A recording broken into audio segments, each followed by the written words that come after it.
Hey guys, here's a quick video on how to set a user-defined home reference position, which is going to be useful if you're replacing a motor on a robot. In this case, we have a full, functioning TVM 1200. We're going to replace the joint 2 motor.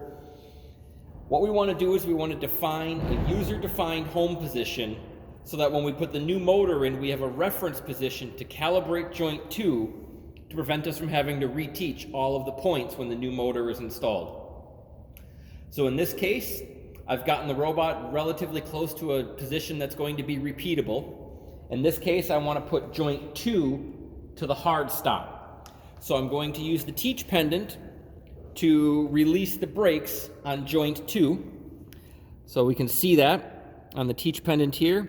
I'm going to go utility, which is utility, I/O. We're going to go to system I/O. We're going to press next and go to page 4. And this gives us the motor brake control. I'm going to release the brake on axis 2 so I can set it against the hard stop. And I'm going to do this, I've only got myself, so I'm going to do this one person. I'm going to support the joint before I release the brake. I'm going to press the dead man switch to the middle position, which allows me to move the cursor to axis 2.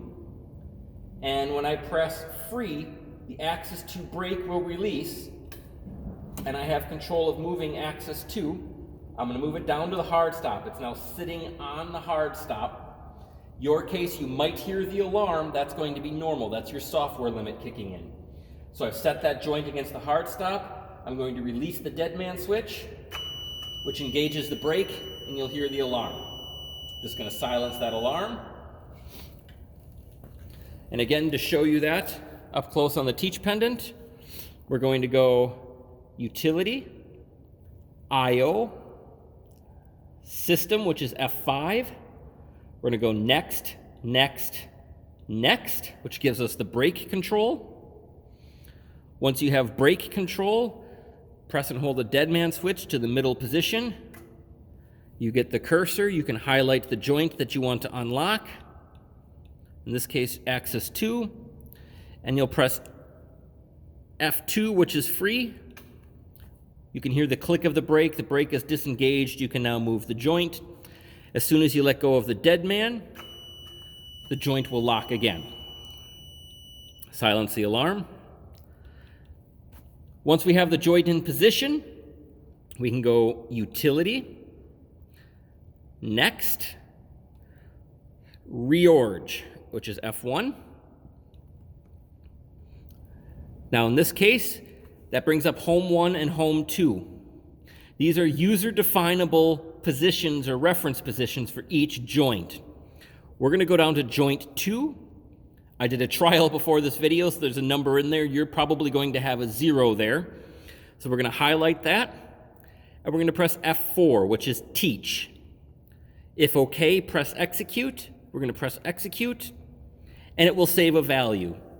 In this case, I've got 904808. You might have a number that's similar, you might not, but that's going to be the hard stop on joint 2. So now when I replace my motor and I put the robot back in this same position, I can come to this screen, I can highlight joint 2, and I can press F1, which is set. And that will take the value that I taught previously and set it to the current value. So now, after I've replaced my motor, I can go to the screen, press set. It should synchronize the encoder settings to what was previously there, and I should be able to move my robot to a taught position to verify that no further teaching is required. I've recovered the encoder information. Trust that information is helpful. If you guys have any questions, please feel free to reach out. Otherwise, thank you very much, and we'll see you again next time.